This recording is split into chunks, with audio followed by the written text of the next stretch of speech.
Hello,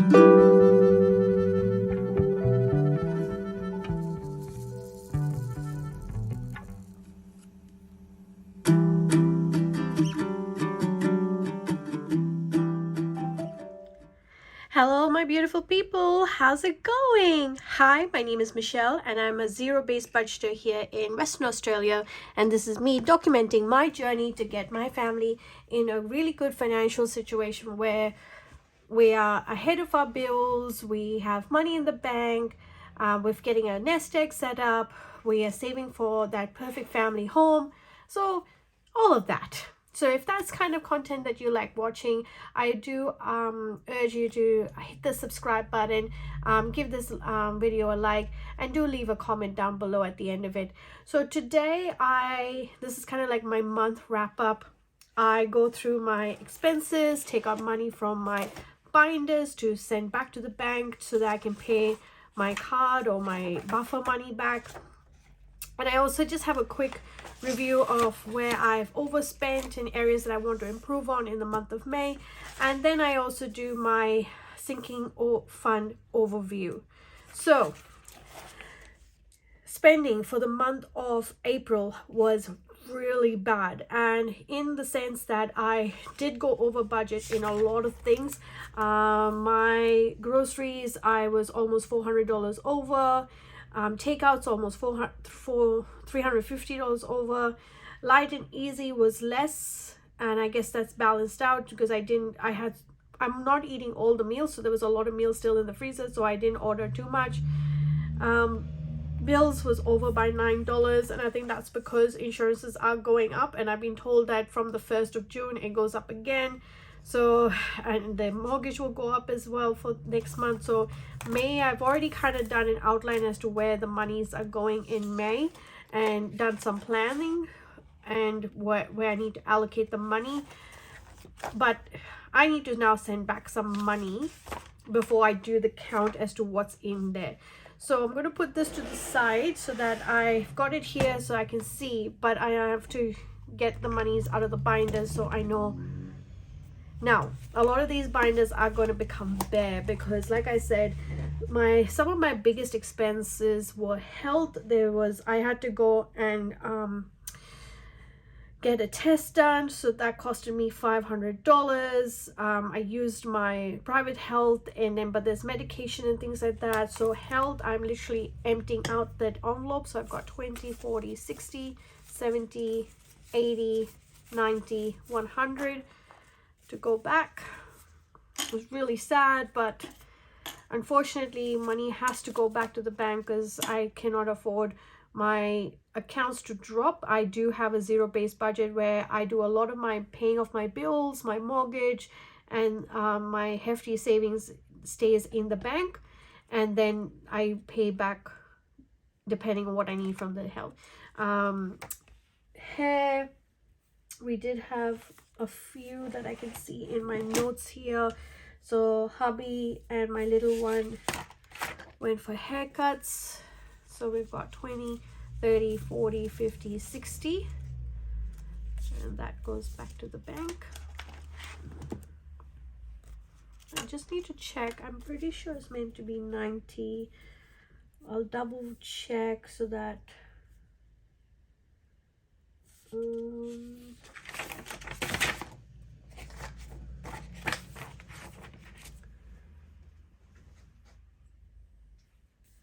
all right, so no, 90 has to go.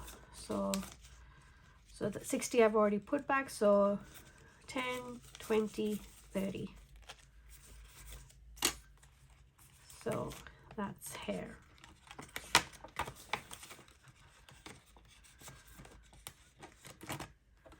Bulk and Costco, nothing. Home, yes, I went to Kmart a few times because I bought some organizing containers.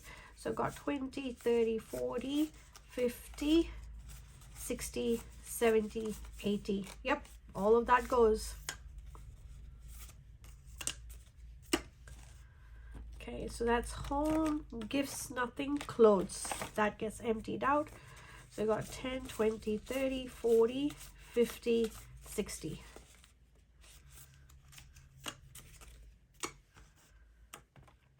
Really sad. hobbies, I do need to put, I'm pretty sure 30, but I don't think I have 30. Let me check. 10, 20, 30. Oh, wow. The exact 30 I've got there. Hobbies done, and splurge. All of that comes up because we went out to a fancy dinner with friends. And so even though this doesn't cover it, I still got to put it in. So I've got 5, 10, 15, 20, 25, 30, 35, 40, 45. And that's that binder. Really sad. It's empty almost. For my little one, in his binder, we bought all his winter clothes. So I'm pretty sure I need to empty this out because between shoes and clothes, I'm pretty sure I don't have enough here. But let me just check. 50, 60, 70, 80, 90, 100, 110, 120. According to my notes, I need 150, so I'm $30 short. That's okay. My buffer is going to have to just eat that. Okay, so that is from that binder.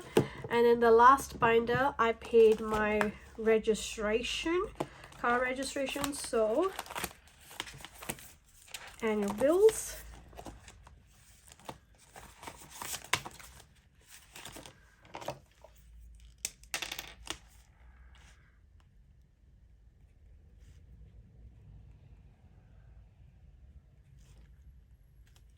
has to start off with 0 because I used the entire amount to pay my car registration for the year. So we got 100, 200, 300, 400, 450, 500, 550, 60, 70, 80, 90, 100. So that's 600 and 610.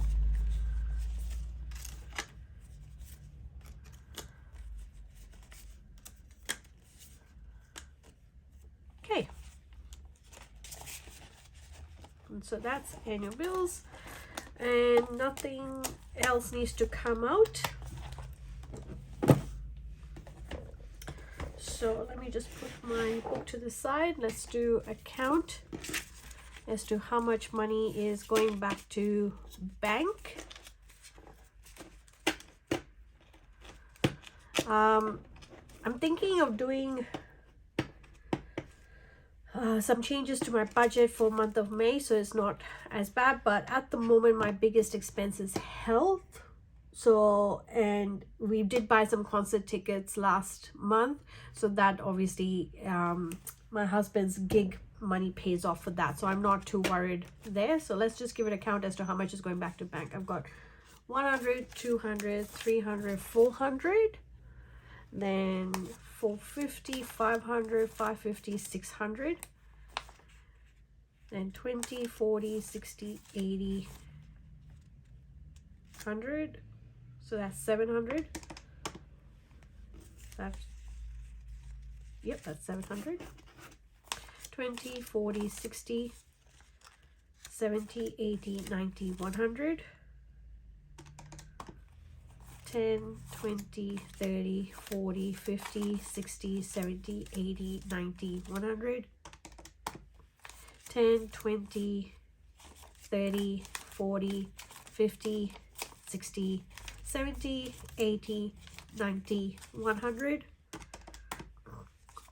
10, 20, 30, 40, 50, 60, 70, 80, 90, 100. 10, 20, 30, 40. Oops. So $1,140 needs to go back to the bank, which is very, very, very, makes me very happy that I was able to have this money put aside so that my expenses are sort of covered. It's not quite enough. My buffer is taking quite a significant hit, but this money has to go back to the bank regardless, so I'm not in a dire situation. So what I'm going to do now is that I'm going to come back once I have tallied what is left in the binders and actually work out what is my sinking fund overview by the end of April. All right, so I'll be right back. Alright everyone, I am back. I've done my totals for the sinking funds from my binder, so I kind of have an idea now where I'm sitting at with my binders. So including all the binders, after taking out all the money that I needed to, I'm sitting with $29,825. Obviously it's not as high as I would like it, considering I have put in quite a bit of money. However, I had to take out quite a significant amount of money to pay for the expenses that I didn't really budget for, I guess. And the other thing is, well, haircuts, I have a sinking, like I have a money envelope for that, so hence why I expect money to go out. I can't have just money just coming in and no money going out. That's not living, right? So however, I still ended up on a positive. So from last month, I'm still in a positive of $1,420. Now, bear in mind, this is not including my savings challenges, because I'm keeping that separate. Because I will take, once I finish a challenge, I will take the money from here and then put it towards these. So hence why I want to keep it separate. But just for that total, just to give you an idea where I'm sitting with savings challenges, I've got $2,455. So if I was to add that $2,455 to this, because if there was something that I needed to just empty out all my binders and accumulate all my monies together, I would have 33,280, which is brilliant. I'm absolutely stoked about that. I part of me wants to make a challenge for myself and say, okay, by the end of the year, can you make that figure like an all-round inclusive figure of 50 grand?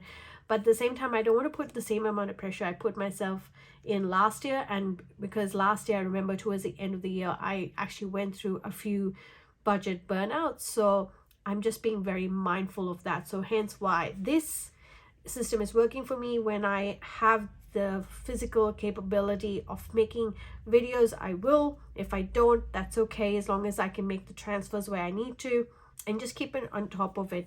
I am liking the fact that I am documenting my expenses. It's a lot of work, so please be in mind that when you are going to make this kind of part of your life and journey, this is a lot of work. This takes a lot of time in your week to do it. So don't be discouraged if you're finding that you're not getting to it. So just make some conscious efforts in the sense of what you want to do. So if you find that doing it electronically is better for you, because you can then track it better electronically. But because I do some cash and some electronic, this system works for me, so I can keep an eye out, and then me and my husband can have a discussion as to which areas that we did not put money aside for, which areas that we really need to work on. So this month we know that groceries and takeouts is our biggest bugbear. We are always not hitting target with that, so we really got to buckle down. So I have made a rough, like I think I mentioned it earlier, as to my May. I did some working out in pencil so that I know what I'm doing. I'm thinking of creating an envelope for 1 month ahead on bills, because my bills has significantly increased, and I guess it's the nature of the I want to say it's just what we are living in right now. So it's no point in me complaining, oh, this is going up, this is going up. I have to learn to live with it, and I just want to make sure that I'm not allowing my increase in income get the better of me and say, oh yeah, we can afford that, that's fine. No, I want to be very conscious about the spending, because I want a good life for my family, and I don't want to just spend all my money for just nothing or nothing tangible. So I've made a rough idea as to where bills, mortgage, savings, investments, groceries, takeaway, pocket money, I've got my idea there, so that when I can start writing out my expenses for the month of May, I've got an idea as to where I think my money should be going. Anyway, that's my video for this time round. Thank you for being part of my journey and clicking in. I hope you enjoyed this video, and till the next time, everyone, look after yourselves. Bye.